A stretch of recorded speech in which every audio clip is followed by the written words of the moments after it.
En el nombre de Cristo, amén. El texto para el sermón es del Evangelio para el día de hoy. Leemos de nuevo una parte del Evangelio. Cuando se fueron de allí, pasaron por Galilea. Pero Jesús no quería que nadie lo supiera, porque estaba enseñando a sus discípulos.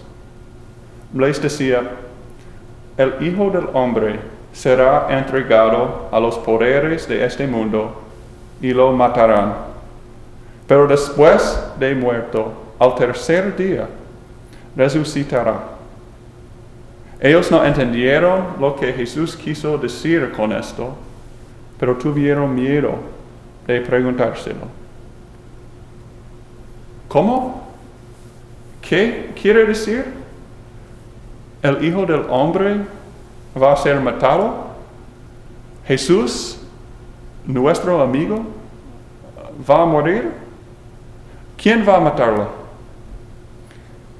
Jesús quiso enseñar privadamente a sus discípulos de su pasión.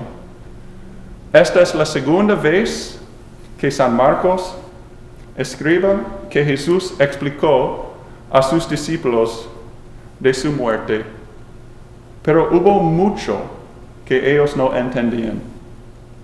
Ya han visto muchos milagros hechos por él, ya han escuchado muchas de sus enseñanzas, pero todavía no entendieron bien el propósito de su ministerio, el propósito de su tiempo en este mundo. Si Él era el Hijo de Dios, ¿por qué tiene que morir? No entendieron y tuvieron vergüenza de preguntar. Seguimos a leer. Llegaron a Cafarnaúm y cuando ya estaban en la casa, Jesús les preguntó: ¿Qué tanto discutían ustedes en el camino? Ellos se quedaron callados porque en el camino habían estado discutiendo quién de ellos era el más importante. Jesús supo que estaban hablando de tontería pecaminosa, pero quiso aprovechar su conversación para enseñarles. Entonces, Jesús se sentó, llamó a los 12 y les dijo: si alguno quiere ser el primero, deberá ser el último de todos y el servidor de todos. Si yo quiero ser el primero, ¿por qué tengo que servir a todos? En este momento, quizás Mateo pensó en toda la gente que él engañaba como publicano. Y los otros discípulos quizás recordaron cuando no querían alimentar a los 5,000 personas, sino despedirlos. ¿Y usted? ¿Qué recuerda? Quizás cuando estuvo demasiado ocupado para ayudar a su esposa con las tareas del hogar. Quizás cuando comió el último pedazo de pastel y no lo dejó para su hermano. O quizás cuando dijo chismes de su vecino, quien es un poco raro. La verdad es que nosotros no hemos sido el servidor de todos. Hemos sido el servidor de nosotros mismos. Solo hay uno quien es el servidor de todos. Solo hay uno que piensa primeramente en las necesidades de los demás. Él es Jesús. Aquí es donde vemos la respuesta a todas las preguntas de los discípulos. Aquí vemos por qué el Hijo del Hombre iba a ser entregado y matado. Aquí entendemos el propósito de su ministerio, de su tiempo en este mundo. Jesús no vino para hacer un gran drama. Él no vino simplemente para enseñarnos un gran ejemplo de amor. No. Jesús vino para ser servidor de todos. Jesús vino para morir por todos. Jesús vino para morir por aquellos hombres que lo clavaron en la cruz. Jesús vino para morir por usted. Jesús vino para pagar el precio de todos sus pecados. Cada vez que usted no sirvió a su esposo, cada vez que usted no ayudó a su hermano ni a su prójimo. Jesús vino para llevar todos tus pecados a la cruz. Jesús no se huyó de su propia muerte para darle vida nueva a usted.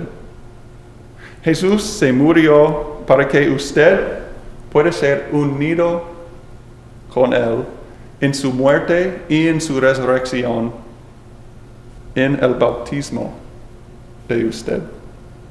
Cuando el nombre del Padre, del Hijo y del Espíritu Santo fue puesto sobre usted con el agua, usted como pecador, como enemigo de Dios y enemigo de todos, fue ahogado y un hombre nuevo salió. Al recibir el Espíritu Santo en su bautismo, usted ha estado en Jesús y Jesús ha estado en usted. Leemos. Luego puso a un niño en medio de ellos y tomándolo en sus brazos, les dijo: El que recibe en mi nombre a un niño como este, me recibe a mí. Y el que me recibe a mí, no me recibe a mí, sino al que me envió. Jesús les exhorta a sus discípulos y nos exhorta a nosotros con autoridad divina a hacer algo que es, aparte de Él, imposible. No podemos recibir a otros, amar a otros, servir a otros aparte de Él. Aparte de Él, somos nada más que pecadores, egoístas, enemigos de Dios y enemigos de todos. Pero con Él, amados por Dios, podemos amar y servir a todos. Unidos con Jesús, nosotros somos servidores de todos. Jesús nos sirvió en la cruz y Jesús sigue sirviéndonos en la palabra y en sus sacramentos. Porque Él nos sirve, porque Él puso el nombre de Él sobre nosotros, sobre usted. Nosotros servimos a otros con gozo. Los esposos, ustedes amen a sus esposas como Cristo ama a su iglesia. Ustedes, esposas, amen a sus esposos como son embajadores de Dios. Y ustedes, niños, amen a sus hermanos como son regalos de Dios. Hasta a nuestros amigos amamos como Jesús ama a aquellos hombres que lo clavaron en la cruz. Bueno, sabemos que no servimos ni amamos a otros perfectamente mientras estamos en este mundo. Es cierto que seguimos pecando, pero Dios, con un poder aún más fuerte, sigue ahogando, matando a nuestro viejo, nuestra parte pecaminosa. En la palabra predicada y en su cuerpo y en su sangre servido por Él. Jesús, el servidor de todos, sigue dándonos el perdón de los pecados. Al ser perdonados por Dios, somos hechos santos. Y siendo santos, amamos, servimos y recibimos a todos como Jesús nos hace. Jesús nos sirve a través de su muerte y su resurrección. Entonces, nosotros, a través de su muerte y resurrección de Jesús, servimos a otros. Amén.